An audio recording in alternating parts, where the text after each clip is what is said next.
Broadcasting from the business capital of the world, this is the Podcast Business News Network.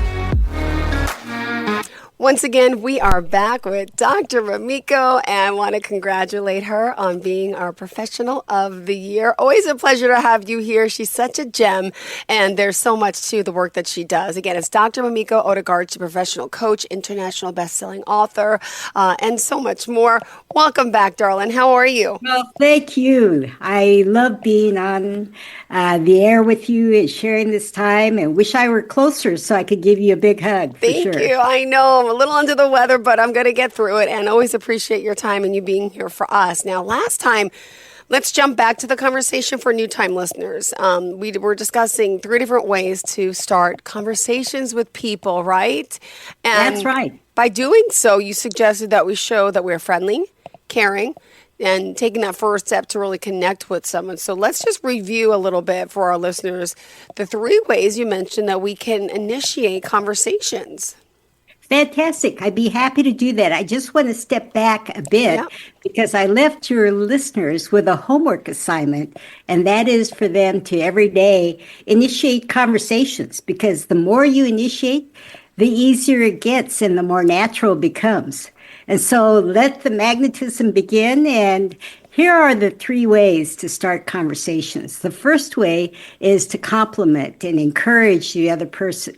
So whatever you see or sense about the other that you appreciate, whether it's an outfit, a style, hair, smiles, the way they might sing or dance or move, you can go ahead and make that comment. So as an example, you might say, that's an amazing workout. I know that when I go to my gym, I always see people who are working out, and it's like, wow, that's so creative. You know, I would never be able to think of doing that, or what they're doing takes so much balance and skill. And so, you know, there are times when I actually watch them and then I'll compliment them afterwards. Or, you know, people nowadays have a lot of tats, and there's a lot of history behind those tats. And so that's another way that I interact and say, wow, that lion or that heart is really a piece of art. What's the story behind it?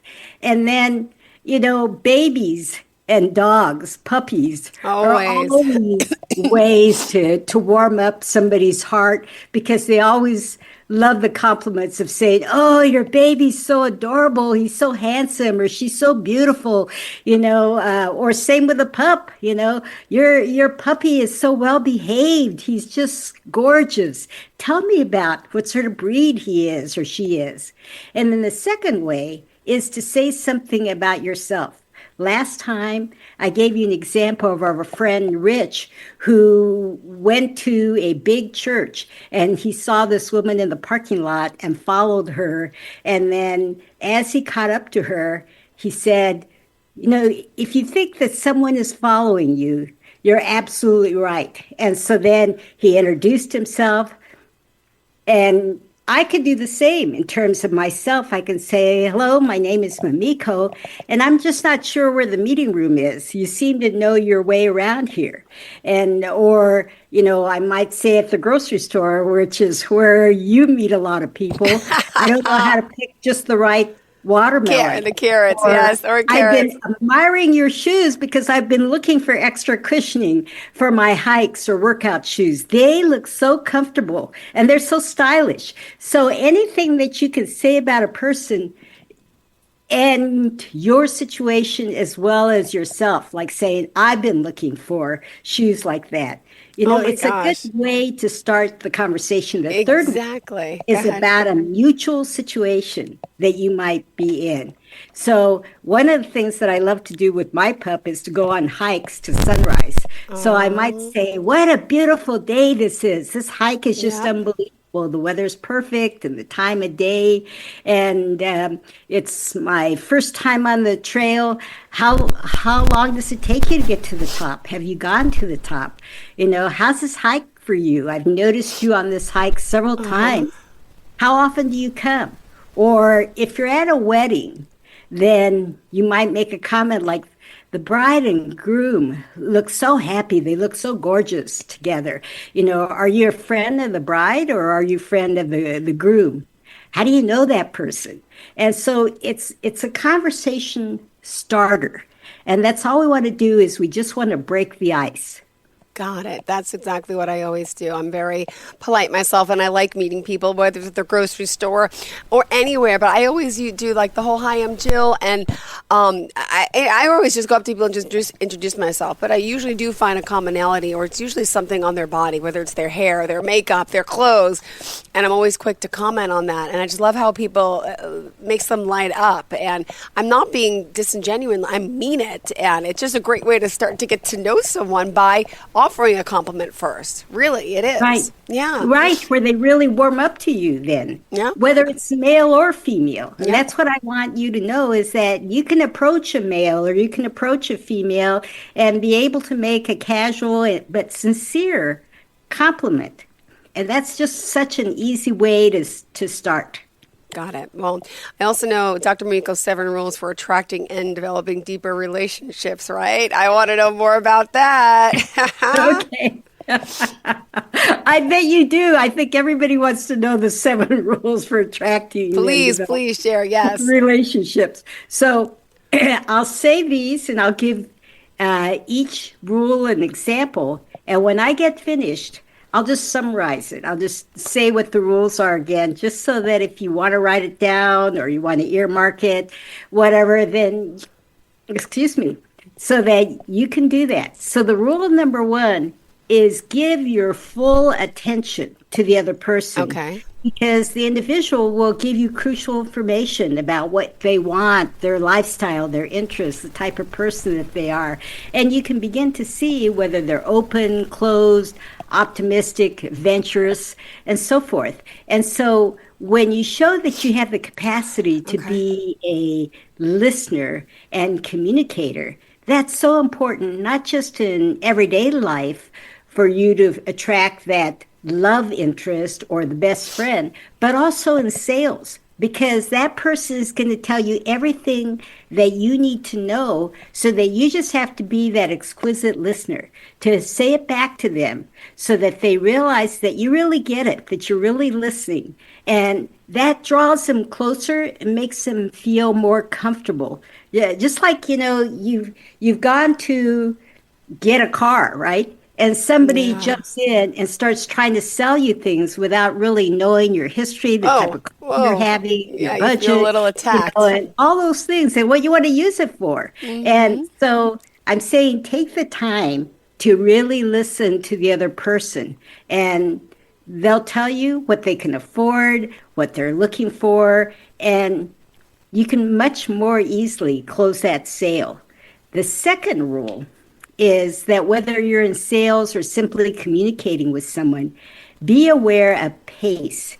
And when I talk about pace, I'm talking about your actions, your speed of talking, the messages that you send, so forth, are in harmony, if you will, congruence with the other person. So if you're too pushy and you're just focused on the end goal, you're going to lose the sale. But if you can, let that person know that when they have questions, you'd be happy to talk to them and answer those. You can take them on a tour. You can show them the type of models, so forth.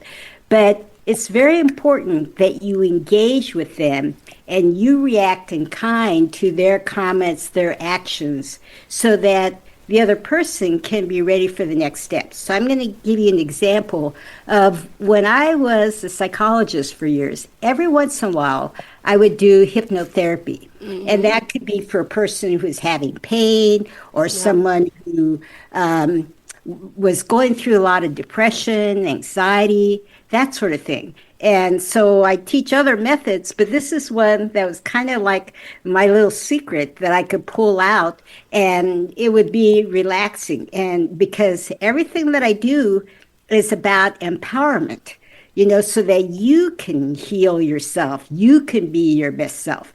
And so what I did was, in hypnosis, I had to make sure that my suggestions were appropriate, that they were right on pace with the person, so I didn't make the suggestions too quickly, but instead that they were at the right level of a deeper relaxation, hypnotic state, so that their unconscious mind could readily accept the suggestions that I would make. And that's the same thing, is that, some people actually go so far as to mirror somebody else's feelings. So if they smile, you smile, that sort of thing. Or if they nod their head or they come closer, you can come a little closer too. So I'm just saying that you're paying attention not only to the words, but also how quickly or slowly a person is engaging, disclosing, being ready to welcome you and to continue the conversation. So, if you're sharing feelings, as an example, because you're troubled, the worst thing that a friend or a therapist could do is to start to get into the solutions, because sometimes you just need to vent and you need to hear yourself saying about your misery or your pain. And then oftentimes by doing that, you feel relieved, but you also can come up with your own solutions as opposed to having somebody tell you what the action step should be. So that pacing is really a form of respect and a way for you to have a deeper connection with any individual. Right? So number 3. Go ahead. Now, I think we could all relate to this, and that is we've all met people that are self-absorbed, and all they can talk about is themselves. Oh, I can't handle that. I know, but I always then make it about them because I don't want to jump in. But yes, go ahead. Uh-huh. Yep. So we've all experienced that. And so what I want you to know is, instead of you nodding, smiling, asking more follow-up questions, this is a dead end. And this is a big, target assigned for you to get the hell out of there. I love it. Don't just walk away. Just leave as soon as you can. Just disengage, because that person is just full of themselves. And you're just pouring your energy and your goodness into a vessel, basically, that's full of holes. And so I just want you to know that you have the permission to discern whether that person is going to show mutual interest in you. And when that person does, then you can develop that relationship. But if you can tell in the next few minutes that this relationship isn't going anywhere, then get out. Save yourself the problem. Okay. Yeah, you say we do attract like some of those that hurt us. Why is that? I'm sorry, I didn't hear that first part. Oh, I thought you said a lot of times we attract partners that kind of invalidate and hurt us. Okay, so that is something that I'd like to really address later. Okay, sorry. I'm jumping the gun. Go ahead. But I just want to tell you that there's something that's a hook for us. And as I go through the rest of these rules and some of the characteristics of unhealthy relationships, you'll begin to understand why you tend to attract the same sort of people that don't add value and love and kindness and respect and all that you're yearning for into your life. Okay? So, like I say, number 3 is get away as soon as possible from people that are so self-absorbed. And number 4 is what you see is what you get. Let me repeat that. What you see is what you get. And the reason that I say that is because a lot of women feel like they can change their man. Yeah. If only I can show him true love and loyalty where all the other partners have cheated on him. No wonder he's afraid to get close. So I'm going to just show him all that kindness and love and show that I really get him. Then he'll change. Well, guess what? You can't ever change a person. So what you see is what you get. And so this is really just kind of false thinking that if I just show caring and I adore him enough, then he'll turn around, he'll trust me, and he'll know that I won't cheat on him, and or he'll give up being so cynical and mistrusting, or he'll give up being the bad boy where he so wants to use drugs, alcohol, be with his guy friends, and so forth. And as much as we show love and tenderness, it has to be his choice and his actions. And, there's something that's a big hole in that person where he cannot get close to you. If that makes sense, right? It does. And so number 5 is follow the golden rule, and that is treat others the way you'd like to be treated. And when we show that kindness and respect, to worthy individuals, they reciprocate. And that's the law of reciprocity. And it also involves a concept in psychology called positive reinforcement. So whatever we do, when it's received, the other person tends to repeat that behavior. So if we're being kind and thoughtful, we listen to the other person, the other individual is more likely to show kindness and other acts of love and caring. So that's why that golden rule really applies. And when you truly love and cherish yourself, you're not willing to surround yourself with people who are self-absorbed, self-centered, and only call you when something is not right in their lives. How many of us have friends where when they are broken up with their boyfriend or spouses, then they call us and they want to go out with us and talk and all that. But, in the meantime, we go months, maybe years without even having any sort of contact. So it's only when they want something and then we feel used, right? Yeah. So there's a reason for us to be that caretaker, that giver, and give away all your goodness. And so the last, number 7, is very important. Besides, rule number 6 is love yourself first, and you become irresistible. Aww. So when you feel good about yourself, you take care of your own needs and wants, and you can be assertive, and you can be the person who can be expressing your true thoughts and feelings. And when you love and cherish yourself, like I say, you are willing to surround yourself and know that you have goodness to share and you deserve that goodness and tenderness in kind. And then the last rule, number 7, is simply be yourself. You are good enough. And in order to attract friendship and true love, you must be yourself. Don't be that chameleon who changes. How many of us have had that situation where we meet a friend and we think, oh, this relationship might turn out to be something. And so then we take on the other person's lifestyle and interests and all that, thinking that, okay, this person is going to be more attracted to us because I share that same interest. You may not like dogs, as an example, but you act like you do, or a certain type of food or restaurants, or that you're into certain types of movies or whatever it could be, because you're trying to win that friendship by showing, look at how we have so much in common. And I'm just saying, just be yourself, because at some point when that person gets close enough to you, then that person sees that you are wrong, that you're very different than what the person thought you were. Yeah. Oh my goodness. This is like bringing up such, go ahead, keep going. Wow.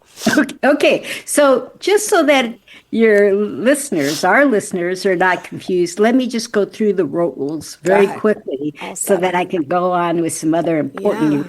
So the first rule is give your full attention, your undivided attention to the other person or individual, because they give you all kinds of crucial information about themselves, their needs, their wants, and so forth, and how they can, how you can respond so that you can get a little closer to that person. The second rule is, whether you're in sales or simply communicating with someone, be aware of pace. How quickly you move, how quickly you get into topics with the other person. It's interesting because men and women have different body language and interpretations. So I'm going to use an example of where the pace might be a little different, where Okay. the woman and the man are on a business trip. They're having a great time conversing over dinner. And so then the woman says, hey, this is so much fun. How'd you like to come up to my room? And so then the man thinks, oh, she's invited me to be more intimate. She wants to have sex with me. And the woman is just, saying, I just want to have fun. This is really great getting to know you. So that's where I'm saying the pace is really different. And if you move in too quickly, you're going to ruin that friendship or the love romantic relationship. And number 3 is when we meet people that are self-absorbed, then, stop and step back as quickly as you can. And number 4 is what you see is what you get. You cannot change another person. Number 5 is follow the golden rule and treat others like the way you'd like to be treated. And then you become irresistible. That's part of the magic. And number 6 is love yourself first, and you do become irresistible. And because people are just drawn to you. You notice that people are drawn to others that are confident, feel good about themselves, because these are the people that are more cheerful and do more smiling, more engaged, where they are truly interested in you. And the last is number 7, be yourself, because you are good enough for sure. Oh, beautiful. I love it. I love it. Oh my goodness. So why sometimes there's a lot to talk about today for sure. But sometimes we do. There are some red flags. We can attract the wrong partner, right? That's right. And that's what we all yearn for, is to be attracted and to develop that healthy love relationship, to find a soulmate for sure. And unfortunately, as you were saying, we tend to attract people at times that keep repeating some negative patterns in our relationship. And so that's what I want to be able to address now, Sure. if that's okay with you. Sure. So Okay. negative behaviors So, I know that I mentioned several podcasts ago about a client that I had who really addressed this problem. And I never thought of it this way, but instantly I loved her phrase because I heard her pain and I knew why she was in there seeing me. And the statement that came out of her mouth is, my picker is broken. My picker is broken. She kept picking the same type of people over and over, and it just didn't go anywhere. In fact, it created more pain and so forth. Mm-hmm. So these are some red flags that are there. And you can find those online if you miss the ones that I'm saying, or I can help you with that later. But anyway, one of the things is, do you keep picking the same sort of persons who can't commit, who aren't available emotionally, physically, mentally, so they're just not there. They're kind of like doing their own thing. Mm-hmm. And just when you need them, they disappear. And so that's one type of person. Another might be someone who's emotionally or verbally abusive, criticizes you, puts you down, berates you, tells you that you're not ugly, or that you're ugly, mm-hmm. that you're no good, that nobody else would put up with you. Or someone who tries to control you, and that person is possessive and jealous and tries to keep you away from your friends and your family, so that that partner then becomes your world. Yeah. And so that happens where your circle of support and love becomes smaller and smaller. You know that you're in a relationship that's really not healthy, and you feel more isolated. And he can talk about you being mistrusting that he can't trust you, that you're going to cheat on him or her. And what does that partner do? Cheats. So sometimes what we do is we point the finger at the other person rather than looking at ourselves, right? And so that's what I'm talking about, is that this partner cheats on you and doesn't understand or support your feelings, minimizes, ridicules, makes fun of your feelings, and just doesn't understand, and then takes advantage of you in some way.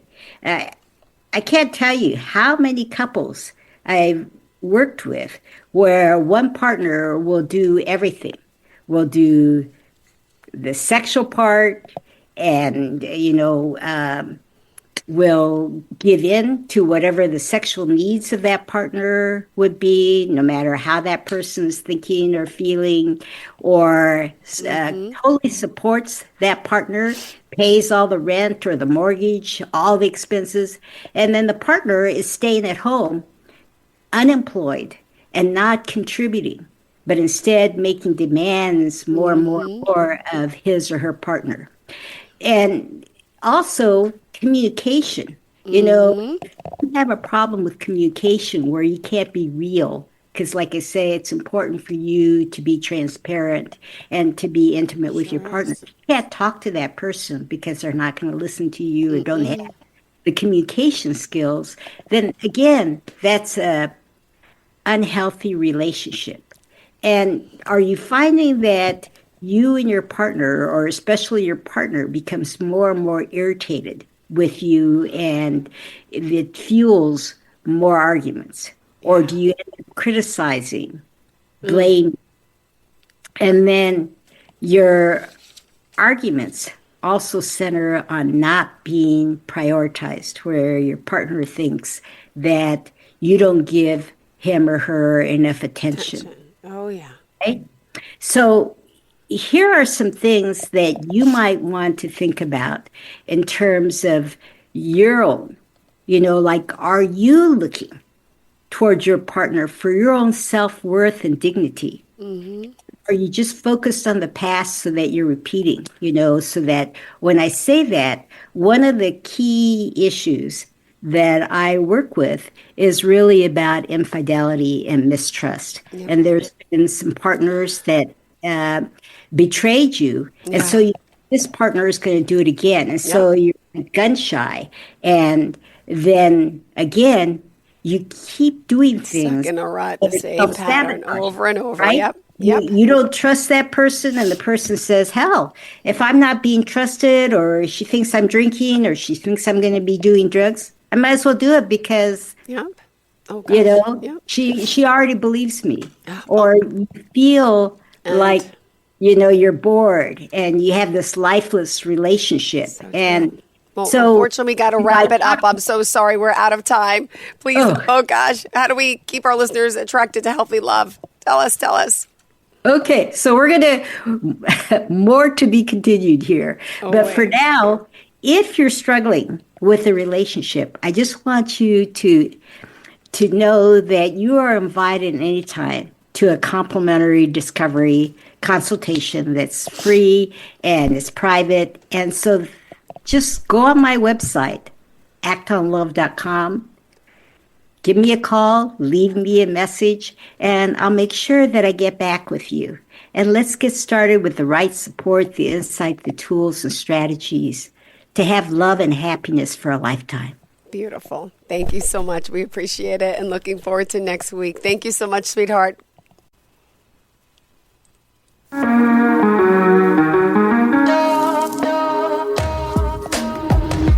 Broadcasting from the business capital of the world, this is the Podcast Business News Network. Let's go inside the mind of a 10-year-old. I should have worn those earrings today. I like those earrings. Gabby has those awesome earrings. I need to ask her where she got those, but that's just what she would want me to do. I'll have Michaela ask her for me. Buckle up, Sarah. Yeah, but then Michaela will be like, why don't you just ask her yourself? That's just like Michaela. Sarah, buckle up. Michaela's such a great name. I wish I was called Michaela. There's like a dozen Sarahs in my class. Hey, we're not hitting the road until you buckle up, honey. Oh yeah, seatbelt. I forget sometimes because my brain is like busy, you know? I wonder if there's pizza at school today.